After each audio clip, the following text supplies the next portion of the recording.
Hello and welcome back to Parlay. This prompt was written by True Parley Grandmaster Foot. Hope you'll enjoy listening. It's about degrees of freedom in build systems. Basically, this is an idea of Mr. Foot's about a way to kind of evaluate how build systems give you space and what the effects of that are. This is something we've talked about a good amount on the stream too. It's kind of unintuitive. Having a lot of space in the build does not equal a lot of good building or build diversity, even though you would think that it would. Anyway, we'll get into it. A big, dirty, and comfy May parlay. Let's talk about builds on an abstract level. I sometimes like to think of builds in terms of checking boxes. I first saw this technique a decade ago when I was playing Dota 2 and was told the DMDMD model of item builds. The idea is simple. A team in Dota needs 5 things to be successful: durability, mobility, damage, mana, and disables. Durability because death prevents you from completing objectives. Mobility to be flexible and adapt to current objectives. Damage to achieve objectives. Mana to keep everything up, everything you're doing. And finally, disables to prevent the enemy from doing all of the above. Your hero usually brings some of these to the table as your teammates can help patch up some of the things you struggle with. And then your item build should then focus on checking your boxes and then checking the wider boxes of your team regarding your role. 2 examples: an anti-mage, which is a position 1 or DPS character that comes with great nobility and some good magic defense, requires little mana. Your item build will focus on damage and some disables that give you the window to deal that damage. So in this example, I guess, mana doesn't need to be checked as much because this character mostly deals with that. You've got the mobility thing checked, you've got some defenses stuff checked, and then you're adding the damage and the disables that the character lacks. Presumably, if you had extra build space, you would add, whatever was lacking on your team as a whole.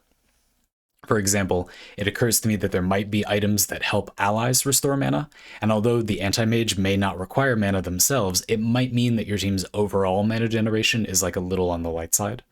Maybe somebody would shore that up. I don't know. I haven't played Dota 2, so the mana thing is interesting. I haven't really played a MOBA like that. But anyway, Zeus, second example, is a position 2 or an ability DPS who comes with tons of damage and nothing else. Your build will focus on fixing up his mana and mobility to patch up his biggest weaknesses and make him functional. Later items will focus on durability and disables to round him out. This is specific to Dota 2, but of course you can adapt this concept to many, many games. Sure, and you can think of many games you've played, I'm sure, that have various different boxes. I'm sure that some people's philosophy would be that they would group some of these together. Like durability and disables seem like they could be similar things in a way, though durability only helps you stay alive longer. There are characters that might eschew one of the categories. You get the idea. Certainly, and many times in Warframe, for example, I've made the point that basically every character has a way to check the box for some random crowd control, often to buy you time on an objective. Some durability, so you don't die to a stiff breeze. You can revive easily, but not if you die to a stiff breeze, so they make you durable enough that you don't really have to worry about that. And then some way to increase your damage, or to do a lot of damage. In other games, you can check various other boxes. Hades and Hades 2, you often have this balance between getting enough survivability and enough damage so that you get the best overall, reducing the enemy to 0 and winning the race. I often think of Hades and Hades 2 boss fights like a bit of a drag race, and you're kind of balancing out the durability of the car and fuel efficiency or acceleration. I'm not sure that metaphor really works, but you get the idea. Yes, lots of games you could apply this idea. And so to go a step further, Mr. Foot says there's an adjacent concept I like to call degrees of freedom. This refers to the amount of variables your build has, or like the amount of slots that the build offers you to put a decision in. The amount of gameplay customization you have both in terms of mechanics and in terms of numerical improvements. In the 2015 Dota 2 that I played, each team member had 6 degrees of freedom, corresponding to your 6 item slots. Too few degrees of freedom and you lack build variety, we'll come back to that though. Too many and you break your game. I would like to use Remnant from the Ashes and Remnant 2 as examples of very similar games that have widely different degrees of freedom. I will now list all of them for both games and approximate the total amount. I will read all of this out because I think it helps hammer home the concept of like what a degree of freedom is. Because it can be abstract, and a lot of games totaling them up would involve counting different types of slots as degrees of freedom. So in Remnant from the Ashes, 1 trinket, 2 rings, 1 long gun with a mostly changeable spell, 1 handgun with a mostly changeable spell, 1 melee weapon, 3 tiers of an armor bonus effect, 3 tiers of armor bonus effects, traits that act as passive progression instead of buildcraft, so that's a total of 11 degrees of freedom, I guess counting the changeable spells as degrees and not counting the traits. Is that how it works? Remnant 2, 1 trinket, 4 rings, 1 long gun with a mostly changeable spell, 1 handgun with a mostly changeable spell, 1 melee weapon, 1 mutator adding bonus effects per weapon, so that's 3 more, I guess. 2 class choices that come with passive benefits. Is that 2 or 4? 1 out of a choice of 3 class abilities per class, 1 prime perk that is defined by your main class, 1 relic changing how you heal, 3 relic modifiers adding passive stats, traits that are limited in number and act as part of your build, for a total of 23 degrees of freedom. I'll take your word for it. But for the sake of example, you can see you need to somewhat abstract what a degree of freedom or a slot, is how I often think of them, counts as. I guess the example that comes to mind of a game with pretty similar slots, but they're not all the same thing, would be something like Genshin Impact. You have 4 characters on your team. They each have their choice of 1 weapon of their type of weapon. So a polearm character can pick any polearm, but of course only 1. So 4 characters, and then of each of them, 4 choices of a weapon, though it will be restricted for each one of the 4. And then a choice of artifact sets. While there are 5 artifacts, 2 of them have their primary stats set. So that's 3, but then your artifacts also have a set bonus, usually 2, so that becomes 5 again choices, which means each character slot gives you 7 total choices for 28, I guess, knobs that you can turn. You could maybe make the argument that elemental resonance in Genshin Impact, which is when you have multiple characters of the same element and then you get a modest perk for doing so, you could argue that that is another degree of freedom or slot, though I wouldn't. I think most of them are largely passive. You know, you get a bit more damage or survivability. There's only a few that I feel like have a huge impact, and usually they just make the team better at something it would do anyway. Like the Geo one makes shields more meaningful and particularly makes them into a damage increase as well. But I mean, you would have had to already have had a shield. You're not really making a new choice there. So I would say that's something like 28. Though how meaningful the 3 primary stats on your 3 artifacts for each character are is debatable. So you could cut those 12 and say it's 16 at that point. You could count it different ways. Anyway, just my own example.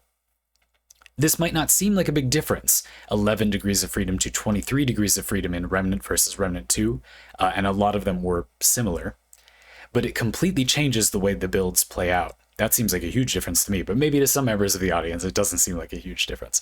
In the original Remnant, each upgrade meant a focus on a specific task or playstyle. You could invest all your degrees of freedom in becoming tanky, but there weren't enough degrees of freedom to achieve immortality, and you would have to sacrifice other things along the way. Similarly, you wouldn't have enough degrees of freedom to annihilate bosses with your damage. There weren't enough slots to put multipliers to get those levels of damage.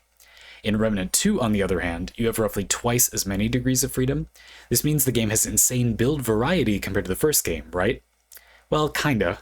In Remnant 2, you can reach immortality quite easily. No one does this, though, because it's unnecessary. You can kill bosses in less than 30 seconds in that game because you have so many degrees of freedom to scale your damage. If you manage to dodge 5 attacks, any boss will be dead before you get a chance to run out of ability timers or durability. The additional degrees of freedom mean that you engage with the game less than you used to. Is this a better game when every build is either immortality or a different flavor of DPS race? I don't think it is. You just figure out the most efficient way to stack multipliers and ignore half of all mechanics the game offers. And we'll get into this more in just a minute, but you also... much of the game's potential design space can't matter if you use the tools that are offered. You could make a build that tried to stay alive, but it simply doesn't do anything compared to a build that simply does more damage. Because you are able to get so much more damage that you don't need durability, basically all of durability's design space was deleted by adding more degrees of freedom, right?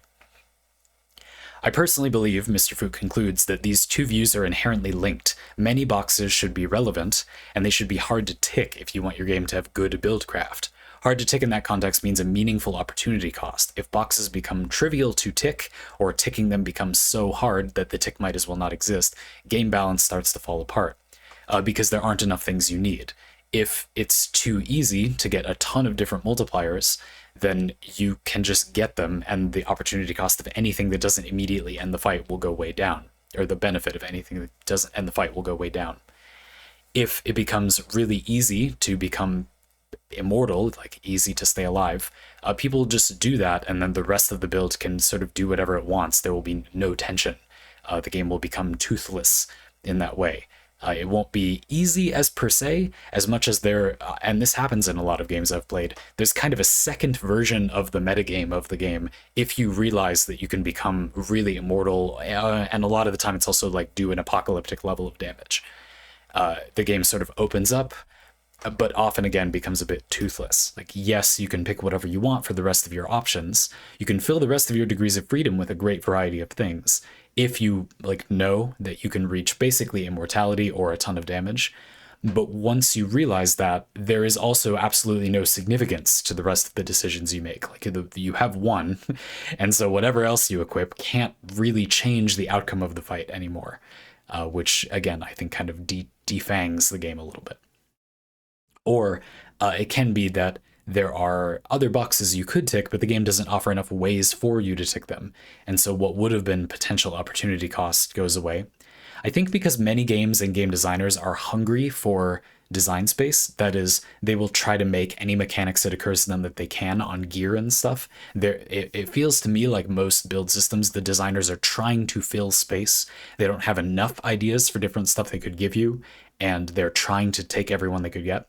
So it's rare to see a game that has that problem in my experience. If I'm understanding you correctly, it's not often I've seen a game that has the issue of there is something you could build toward in the game, but the game doesn't offer you build options to build toward it.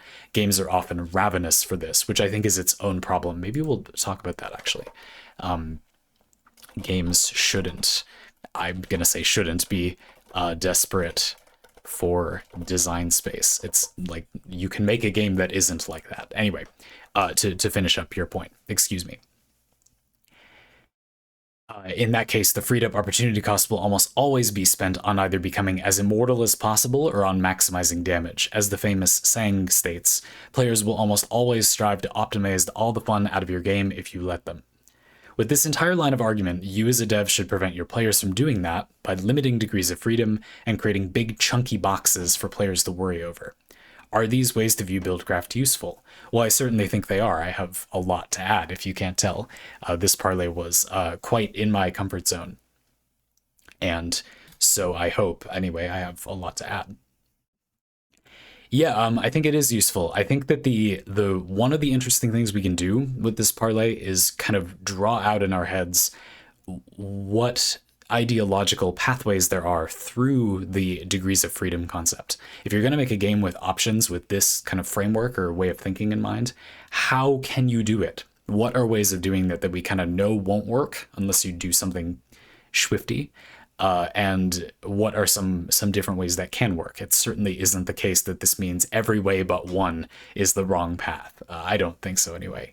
But I do think to some extent that a lot of games make the same mistakes, and we've kind of figured out that won't work now, so you can stop doing it, games. You can go ahead and make them this way. But there are a lot of pitfalls along the way, so yeah, let's talk about them. The first thing I want to do to begin the discussion is to attack limiting degrees of freedom.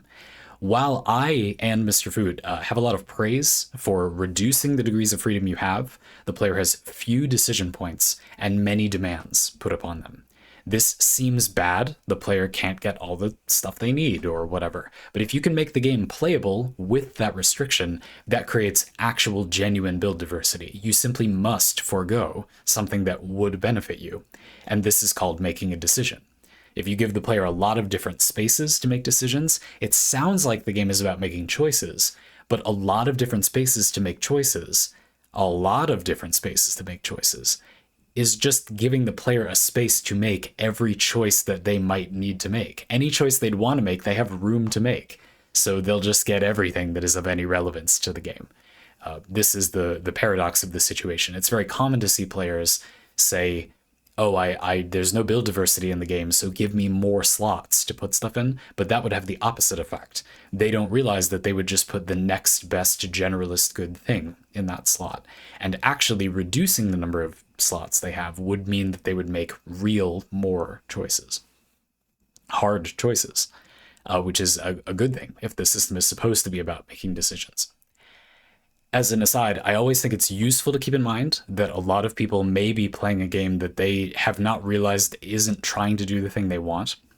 It's also possible that players who are saying they want more slots do not want a game where you make choices. They might think they do or not think they do, but just because they're playing the game doesn't mean they actually have thought about whether they want what the game is trying to do. Many games aren't very clear about what direction they're going in from a build making perspective anyway.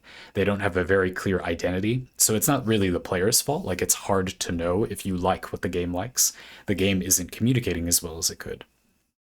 But it's useful to remember when people say these things that there are many possible explanations. They're probably wrong about what they're asking for. They want build diversity, so add build diversity, but what they're suggesting to do it probably won't lead to build diversity. And it's also possible that they actually don't want the thing that they said they want. Build diversity would be good in this game, but that isn't actually what that player wants. It sounds good, and so the player is kind of co-opting that as a way to express, like, I have a need that isn't being met. It isn't necessarily the thing they're actually saying.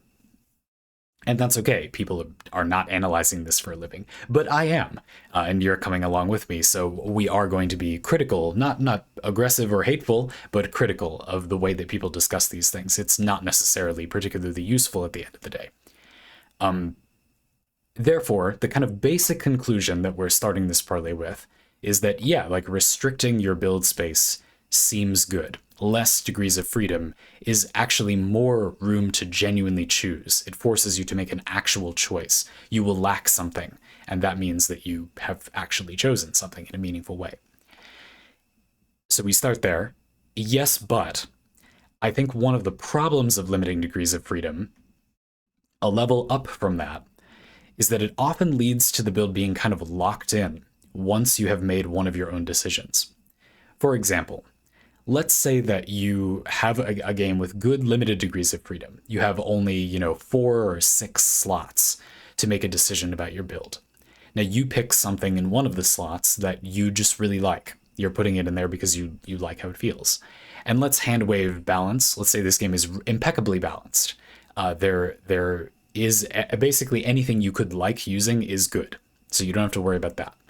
That's how it would be ideally. That's just very difficult to achieve, but in this platonic ideal wonderland, let's just say that's true. So you've chosen something, it's effective and all, and by being effective we mean, of course, that it checks one of the boxes of the different motivations you're being asked to have. It fills a slot, and you have very limited slots. It checks a box, and you can't check all of the boxes. Now, you can't check all the boxes anyway, so it's not as if this fully locks you in. But you can probably see where I'm going a little bit. Because the thing that you chose is part of a well-balanced system that has real, meaningful, toothy opportunity cost, it's almost like the rest of your build has been kind of locked in a little bit around that choice. Do we need to make up an example? I think that we maybe do. Let's say you're playing, I don't know anything about Dota 2 really, but I know the genre sort of. I mean, it doesn't feel like I do after what I read, but let's just use that. So you pick a character, and this character is just a big heckin' pile of damage, and you have 3 item slots. So you've got your damage covered, but then the mobility, the durability, the mana, and the disables, well, you're gonna have to lose one of those things. You pick an item that you really like that's like I don't know, it's like a grappling hook. You shoot it at someone and it stuns them and pulls you toward them. It's Roadhog's hook from Overwatch. I don't know, that sounds incredibly broken to have as an item that you could get. Why not? And it's somehow balanced, I don't know. So you've got that locked in. You've got your damage and you've got that. Now, because the game is well balanced and all, the result is you are going to fail to check either the mana, mobility, or durability box. You've checked damage and you just added an item for a disable, but you only have 2 slots left. A number of things might now happen. I mean, if you feel like the hook, you added a stun, is sufficient to buff up your survivability. You don't need your durability anymore. The build has been decided. You will now pick mobility and mana for the remaining 2 slots, and the build is done.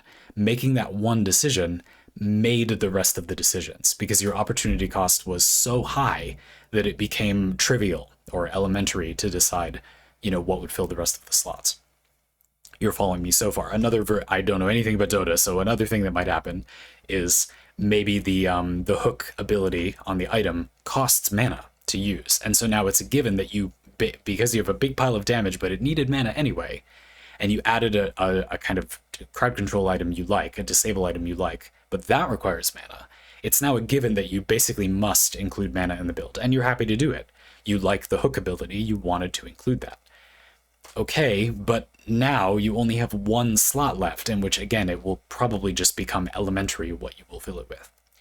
My experience is that reducing the slots too much, in other words, is almost equally bad. You certainly will make decisions, and I guess I don't think it's equally bad. It's a little bit better because it has the gameplay appeal of being like a puzzle, fitting all the pieces together to make functional builds, but it still doesn't do a very good job of the player expressing preference. In fact, it's almost like these things are on a kind of exchanging spectrum with each other. The less opportunity cost, or the less degrees of freedom you have, the more the player has to make real meaningful decisions, and the game will have build diversity, like meaningful, strictly caring about power. There will be many builds that will be good, but the less the player will be able to express their preference. And the more degrees of freedom the game has, the less the game will have like meaningful build diversity. Your decisions don't really matter, but the more the player can express strictly their preference. If you want to use something, there's almost no cost to doing so. Now, let's also assume a very balanced type of player. I don't mean to brag, there's no virtue to this, but that is me. I really want these things balanced. I don't want either extreme, and so putting me in the middle is good, but how do you calculate that out, basically? I think that they're kind of in an equivalent exchange. You want the player to have enough of a demand on their choices that the decisions are meaningful, and they must make decisions of some merit to do well. Otherwise, I feel like decisions don't really matter. And I think you'll find that even players that say they don't care what's effective, they just want what's fun, actually do care about what's effective, just not as much as the other people they see around them. It would be very rare, I think, for a player to truly not care even a little about what is effective enough. Players who say rhetoric that's like, I don't care what's powerful, I just want to have fun, are still clearing missions, in my experience, most of the time. They don't mean I don't care at all about the game's objectives in general. They just mean compared to how other people obsess over that, I might as well not care about it at all. But I do care about it like a little bit. Otherwise, I'm not even playing the video game, or whatever. That's just my experience. I don't mean to put words in anyone's mouth. I'm just saying, again, thinking back to the beginning, the rhetoric people use doesn't necessarily mean that is word for word how they feel. It may be relative to the rhetoric other people use. I think it often is. On the other hand, people that care like literally only about what's effective do often insist that they have concluded the only effective thing in the entire game. But in my experience, the smart folks out there, and the people who will enjoy playing those games in the long run, will be playing a game where there are multiple things of merit, sort of at the top of the heap.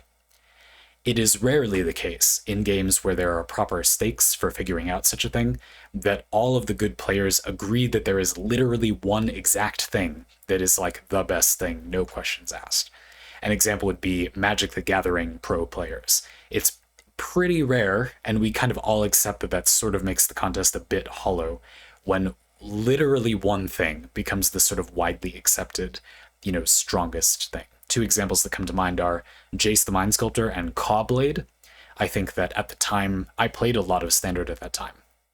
And I played in a few smaller tournaments at that time. And I definitely agree, for what little it's worth, with all the pro players that there is no real meaning to other decks in that format. Like, the Cawblade deck was just the best deck at everything. There was no significance to other decks existing. I believe that Pro Tour or the World Championship or whatever had like 7 of 8 decks as Cawblade, so one person did a top eight, a meaningful player, very skilled player, did choose something other than Cobblade, but 7 out of 8 is still a lot. You know what I mean? That's crazy. And of course, the other deck was like a counter meta deck to Cobblade. I mean, if there's truly that many Cobblade decks, you could make a deck that is literally just kill the birds deck, and it will do surprisingly well, despite having very little merit in any healthy meta. You know what I mean? The deck is probably pretty bad, but just really good against Cobblade. I don't remember, so forgive me if that's wrong. By contrast, I think of another situation that was really, really bad, or it felt really bad, it looked really bad. That would be like Hogak. Hogak Arisen Necropolis. This was an 8/8 with trample. If you play Magic, then that seems big to you, probably. That you could very consistently have out on turn 2 in this deck, along with a bunch of other beaters. And if you killed it, the deck was just a gigantic pile of very, very tanky creatures that would maul your opponent to death in ridiculously short order. It would be like your opponent would have the meme when Hogak was the thing, was your opponent would have one land, and like your opponent's on the play and you're sitting there with one land untapped, and they have like a Hogak and like a 6/6 with trample, and you die in 2 hits, and you quite literally cannot cast anything. You have done nothing, and the game is over. It just wasn't the same formula rating as the rest of the format. You know what I mean? And yet, that deck at the time had a surprisingly modest metagame share. Like, technically speaking, despite how devastating it looked, it did lose a meaningful amount of the time.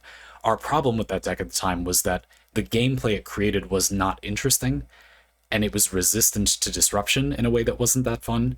Not that it literally was the only good option. You see what I'm trying to say?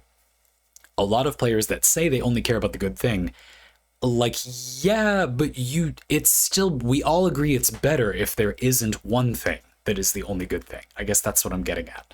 And so to some extent, I would argue that literally no players want infinitely few and or infinitely many degrees of freedom. That almost doesn't exist for people who want to play a game where you go through the motions of choosing something. I would go so far as to say we can essentially assume that literally no one wants none or all of them. Everybody wants some form of restriction, and what that will feel like to different players will vary. Okay, so we're on that level above. Yes, limited degrees of freedom is good, but too limited and very unlimited are in a kind of exchange with each other, and so balance is important. So how do you find that balance? Point number 2. I think that it's often undersold how subjective the balance is. This is an extension of nobody knows all builds. Because there's no way to know for certain what builds the player will be aware of in a game, it can be a moving target what exact number of degrees of freedom would make the player feel like there was a good balance. For example, let's say that you take a game and you use a simple system to decide how many degrees of freedom would create a good balance.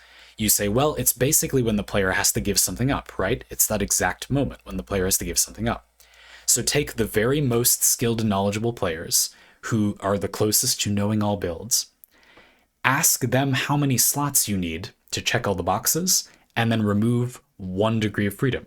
Done. You now must compromise on something, but you have the maximum amount of degrees of freedom while needing to compromise on something. Done, right? Well, you can't be certain that all of the players of your game, or most of the players of the game, will realize that you can check all boxes -1 with that many degrees of freedom. They might not notice ways to double dip in your system that exist, or they might not know that you can kind of cut corners on one box at a certain time, stuff like that. This means that it can be difficult now to compromise a level above the 2 levels we've been through. Do we make the game for most players, or do we make the game objectively, like, create the right balance of degrees of freedom? The answer is there isn't an answer, you might say. But of course, we're going to try. That's not good enough for me. So what are some solutions? Well, what if you tell the player that the build exists that can condense the number of boxes they have to check? What if you show the player that build? What if there's an arc in the game where the player has an ally fighting with them, and somehow the player can view that character's build, or they there's a this is sort of ridiculous, but it sounds kind of funny. The player gets to see a montage of their ally making their own build, and so they see, oh, you could do this, and then you get like a mix of all the things. They sound kind of contrived, but you could do this. There's just various consequences, sure. Then you can be certain that players of the game not know all builds, but know of the builds they need to know of to be aware of the objective form of the game's balance. If it is possible to condense the number of boxes you're checking enough that you can check all of them -1, but then you have the most possible build space, you can force the player to become aware that that is possible. You could literally do it for them once, for example. The player might not extrapolate that information. Would the player just use that one build every single time? Also, by doing that, you're really holding yourself hostage as a developer. There better be a lot of ways to do that, because you just pulled back the curtain and showed the player, well, here's one way to do it. If you can't come up with any others, we have basically just given you the mathematically superior build to all others. So there better be other ways that are reasonably obvious to, do those things. Or for a lot of types of players, it will become quite a weight upon them that they kind of can't forget that there's this one build that kind of condenses slots in a very uniquely powerful way. Not every player cares about that enough that it will become an issue, but I proposed earlier in the parlay that every player cares about that some amount, and it is therefore a negative for every player, some amount. Even the players that say, I don't care what's powerful, I just want to use what I want. Again, by the same token, they would be happier if the game was more about just using what you wanted and not one overpowered build that uniquely condenses space. In summary, basically, I think, it's just really hard to make a game that not only has the slots condensed as much as they can be, the exact amount of limited degrees of freedom that creates opportunity cost, you can't check all the boxes, but also gives you the maximum number of space. It's hard to arrive at that point and make a game that is balanced and there are meaningful different options in that space. It's hard to make the player aware that you have achieved that action. Even if you manage to do it, you have to make sure the player actually notices that it's there, or it doesn't necessarily work. If the player feels like it's necessary to check a certain box all the time in this way, it is necessary. It's the same as if your game made it necessary until they realize that it isn't necessary. So if they never realize, then your game isn't different than if it was necessary to build that way. Many games have this problem, and I think they just haven't gotten past step 1. But once you get there, there's also the step 2 problem, kind of a social media related issue too. And then step 3, once you've arrived at that point, you also have to make sure that it's still fun. There's not so much demand on the player that they need too much time and effort to kind of optimize things to work well, in the system that you've made. You need to create a game that a normal human can actually play. Well, you don't need to, but nobody is going to play it if you don't. You may neglect that point, but nobody will play your game if you do. Go figure. That could be okay.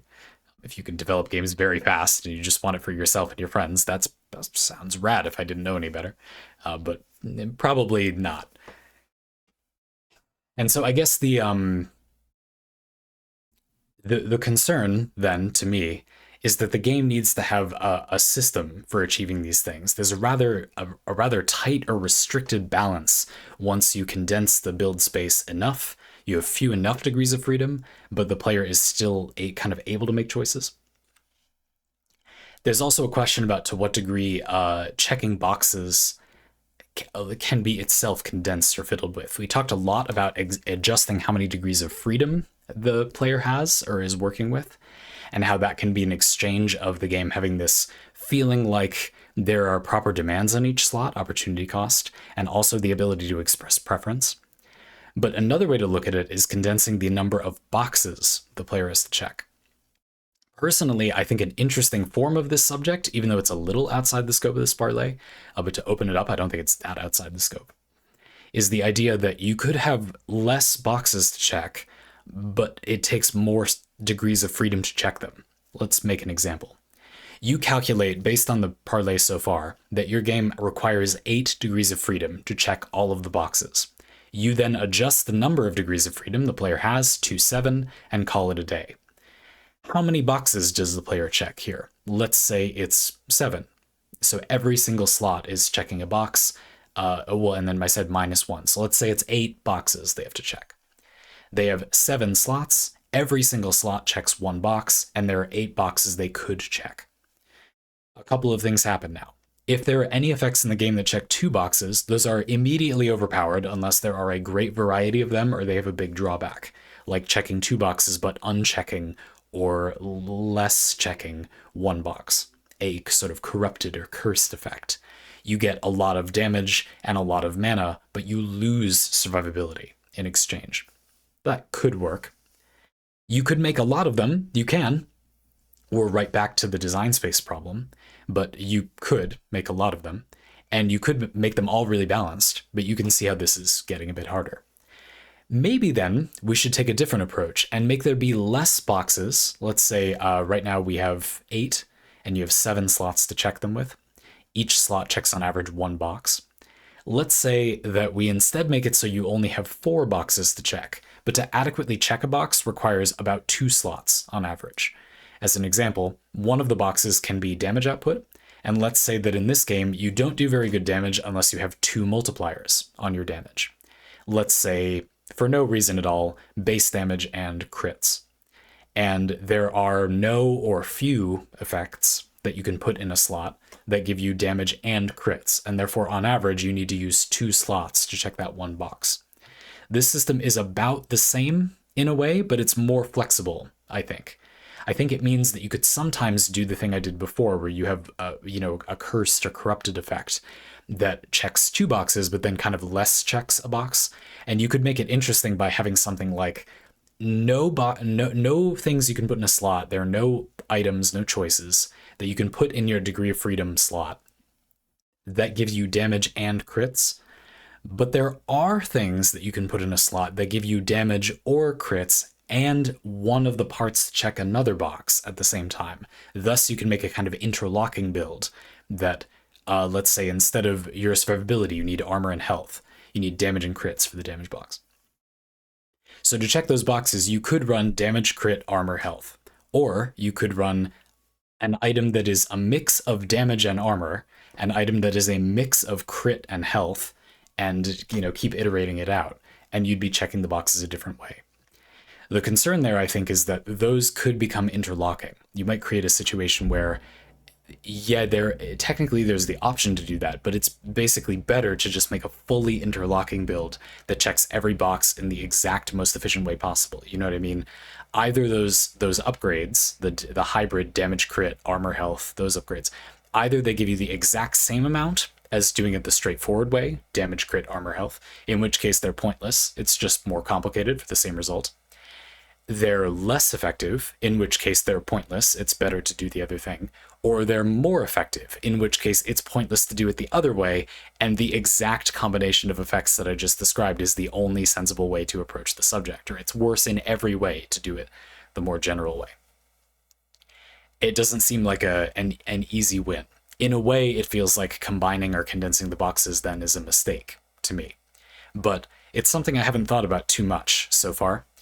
A lot of games I've played have sort of the multiplier thing going on, and I think that as I think about it, now that I'm in the middle of this parlay, I feel like the games that have the multiplier thing going on, that is, it takes more degrees of freedom to check less boxes, because to adequately check a box, you need to use more degrees of freedom, rather than having more boxes relative to the number of degrees of freedom. It takes less degrees of freedom to check a box, but there are more degrees of freedom. I feel like the games that do the latter have been more fun to me, for whatever reason. I feel like when games create the multiplier situation, they devolve into a sort of interlocking build makes itself kind of thing. The problem I opened the parlay, or my end of the parlay with, that if you pick something that you like, it ends up being the rest of the build kind of just writes itself. I feel like that happens less if you have more boxes and they take less, very few, only 1 degree of freedom each to check. So maybe that's the rule. Another trick is make the number of boxes you could check in the build, things the build can be effective at, make that number higher than the number of degrees of freedom itself. Have it be that there are more things that you can do, kind of core mechanics, I guess, that you can fulfill, than the literal number of choices the player makes entirely, forcing the player to give something up and making it so the game doesn't devolve into a sort of interlocking omni build, I guess. But the interlocking omni build thing is kind of fun though. And also, there's only so many gameplay goals you can give the player. I'm scrolling back up to that Remnant from the Ashes thing, and it's like, okay, so 11 degrees of freedom in Remnant from the Ashes. Are there, would it feel good to design a game that had 11 things that you wanted to make sure you could get done? Well, it's 11 degrees of freedom, so there actually have to be 12 things the player can get done. Like what? You know what I mean? So, okay, damage, I guess it could be multiple kinds of damage. So let's make two, I guess. Magic and physical damage maybe have different roles. Sure, I guess. You could go, let's go crazy and say 3 types of damage. There's armor piercing damage too, or something. That's usually magic damage, but whatever. Let's be aggressive and say 3, because I'm trying to make a point. Okay, defenses. You could have 2 types of defense, I guess. Maybe like shields and armor, but some types of damage go through shields or are more resistant to one or the other, I guess. And maybe it's like you dodge shield damage attacks and armor damage attacks in different ways. You see how much we're stretching already. But fine, let's say that's 5 boxes you can check so far. Crowd control, I think this could be 6. You could maybe expand it and say slowing the enemy down. That is, you don't outright stun them, but instead you slow them down. It feels like sort of a stretch to say that's 2 different things. Like, how are you going to make the player feel like it's really that punishing for not having a way to slow the enemy versus a way to stun the enemy? I guess you could do that. I'm imagining some kind of Dark Souls-ass boss where different attacks of theirs are dodged differently, or like harder to dodge in a certain way. Maybe attack from far away or only close up, they do certain kinds of attacks. And so you want different kinds of survivability that way. Different weak points on their body are vulnerable to 3 different kinds of damage. Sounds contrived, but okay. And then maybe the bosses are all really fast, so you kind of always benefit from something to slow their attack speed down, but you don't absolutely need it, just like you don't absolutely need any of these things. And then also the boss is a big wombo combo attack that you can dodge, but it's very convenient to be able to stun them during it. So that box is also always useful, but never necessary. You get the problem. Just how many boxes can you make in your game's gameplay loop that are always useful? It always feels like you've lost something. There's a meaningful opportunity cost if you don't check that box, yet they are never necessary. Like, that's...